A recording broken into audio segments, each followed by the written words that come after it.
Capsule UMCS aujourd'hui pour débuter ce mois de novembre comme à nos habitudes. Je vous dirais que c'est un gros sujet, mais un sujet très important. On discute avec Véronique Robichaud, responsable du service de santé mentale à l'UMCS. Bonjour Véronique! Allô!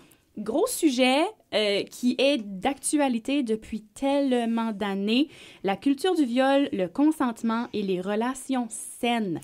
Oui. Explique-nous premièrement pourquoi c'est toi qui viens nous jaser de ça.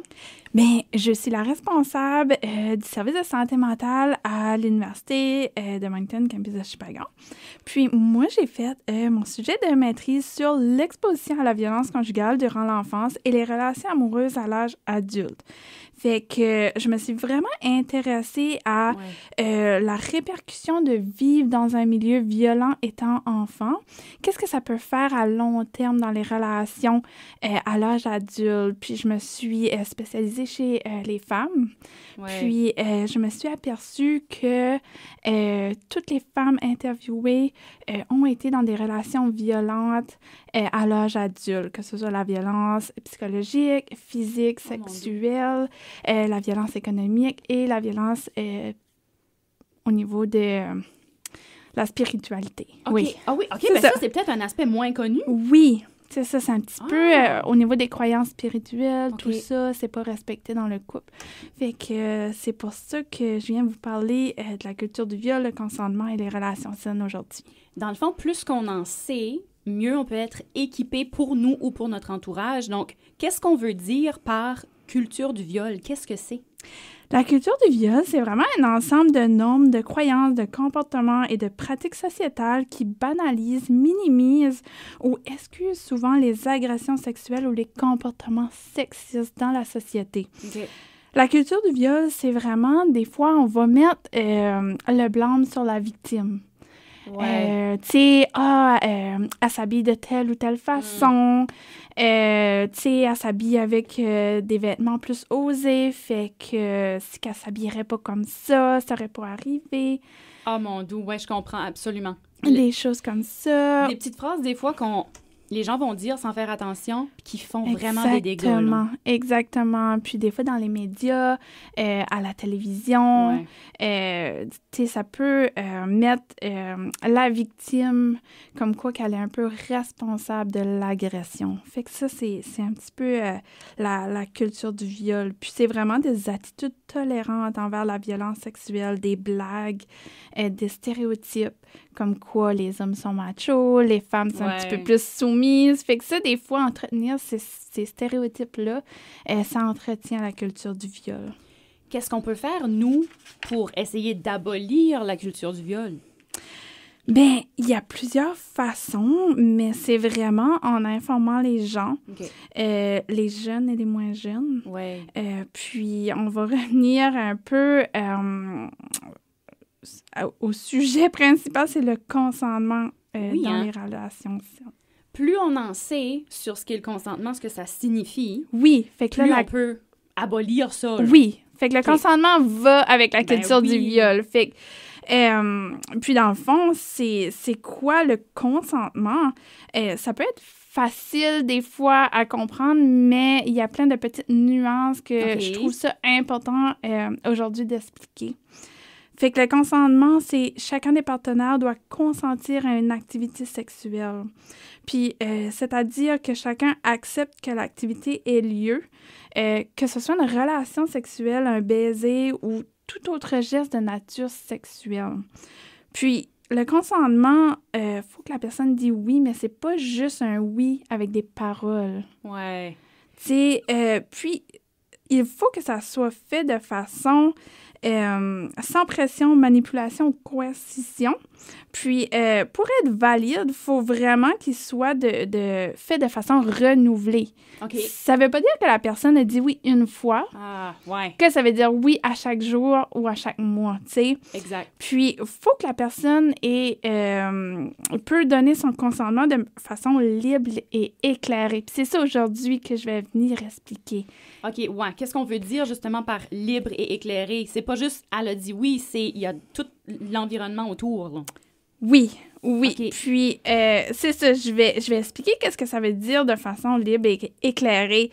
C'est le consentement doit être donné sans contrainte, menace, pression ou manipulation. OK.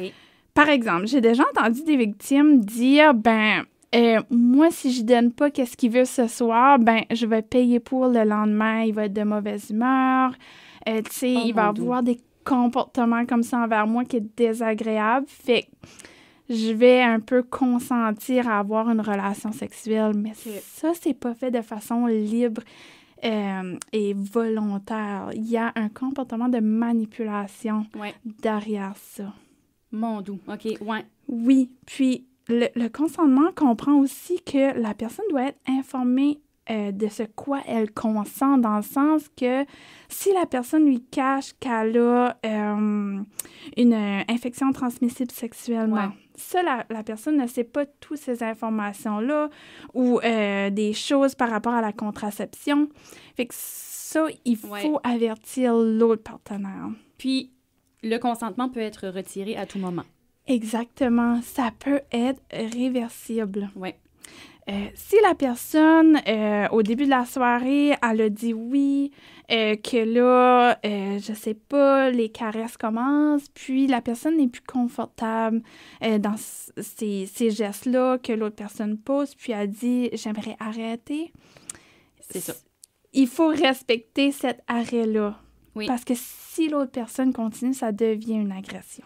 Puis ça, c'est que vous soyez en couple, que vous vous soyez rencontrés juste comme ça cette soirée-là, que vous soyez mariés depuis 20 ans. Exactement. Tu touches un bon point de dire marié depuis 20 ans. Le consentement doit être respecté dans le mariage.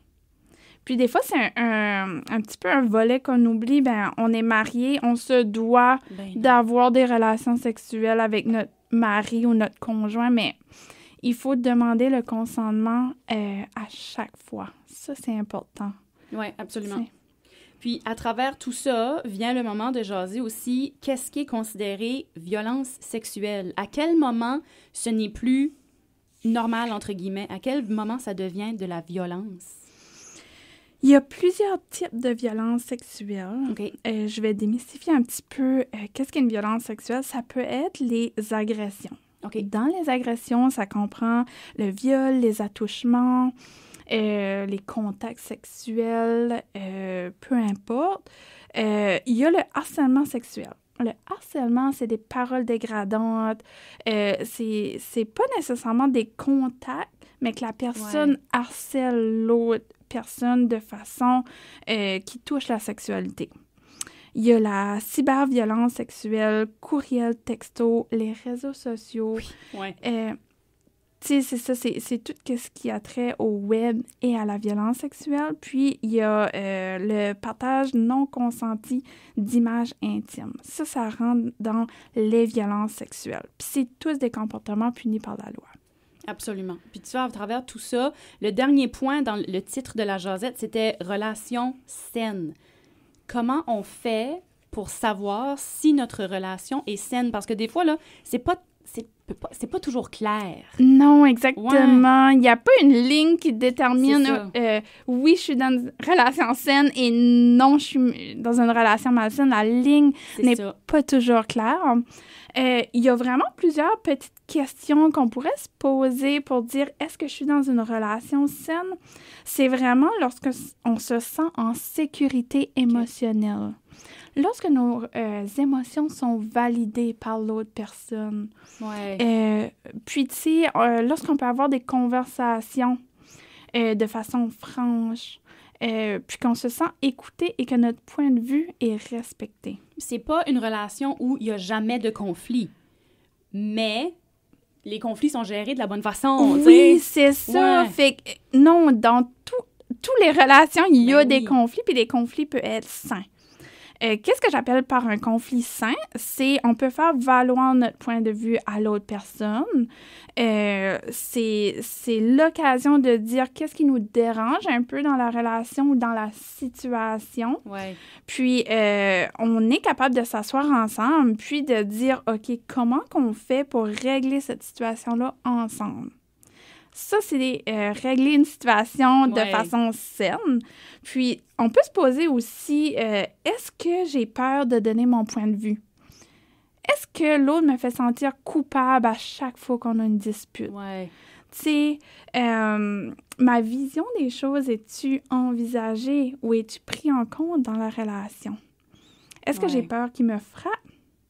Ça peut être des questions qui peuvent être posées pour savoir si on est dans une relation saine. Puis encore une fois, que ce soit début de relation qui commence à être sérieuse ou relation mariée depuis X nombre d'années, là. C'est à tout moment. À tout moment. Puis ça se peut, tu sais, la violence, elle n'arrive pas du début. Ça, c'est important à comprendre. La violence ne va pas apparaître le premier jour. Ouais. Ça s'insère de façon un petit peu tranquillement.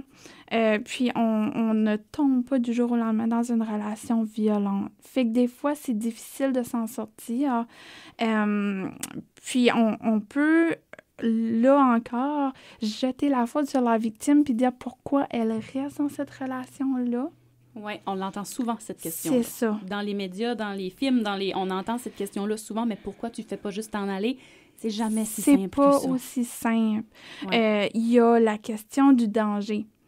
Souvent, le moment le plus dangereux pour la victime de violence, c'est quand elle quitte son agresseur. OK. Ça, c'est à bien comprendre que le moment le plus dangereux de la relation, ce n'est pas lorsque tu restes, c'est lorsque tu veux quitter ton agresseur. Ouais. Fait que ça, lorsqu'on comprend ça, des fois, on peut mieux comprendre le point de vue de la personne qui est victime de violence. Et il y a les menaces. S'il y a des enfants dans le couple, ça peut être souvent une source de menace. Si tu t'en vas, je vais t'enlever tes enfants. Tu les verras plus. Fait que, tu sais, puis il y a l'éloignement géographique dans la péninsule acadienne. Oui, absolument. Tu sais, on n'a souvent pas de moyens de transport accessibles. Les ressources sont un peu éloignées. Fait que elles se sentent isolées. Donc, des fois, c'est pour ça qu'elles restent dans la relation. Absolument. Bien, j'espère qu'avec la jasette d'aujourd'hui, on aura pu aider, on aura pu peut-être inspirer des gens également. Comment on fait pour clôturer ce genre de discussion-là? Comment on termine ça? Bien, on peut se poser la question suivante. Pourquoi les agresseurs agressent et non pourquoi la victime reste? Oui. C'est vrai. Des fois, tourner la question de l'autre côté, ça nous permet d'avoir des réflexions. Ouais. Puis de pas, encore victimiser un peu plus la femme qui vit ce genre de situation-là. Puis, juste une petite statistique, là. Au Nouveau-Brunswick, en 2021, il y a 589 femmes qui ont porté plainte à la police pour des agressions à caractère sexuel contre 79 hommes. Le chiffre est impressionnant. Puis, il faut tenir en tête que les plaintes rapportées à la police, c'est juste une petite partie de ce qui se passe dans la population. Fait qu'on peut multiplier le chiffre là, concernant les agressions dévoilées. Oui. Bien, merci pour la jasette qui porte à la réflexion aujourd'hui. Merci beaucoup, Véronique Robichaud, responsable du service de santé mentale à l'UMCS. Merci. Bien, merci beaucoup. Ça m'a fait plaisir de partager les informations avec toi.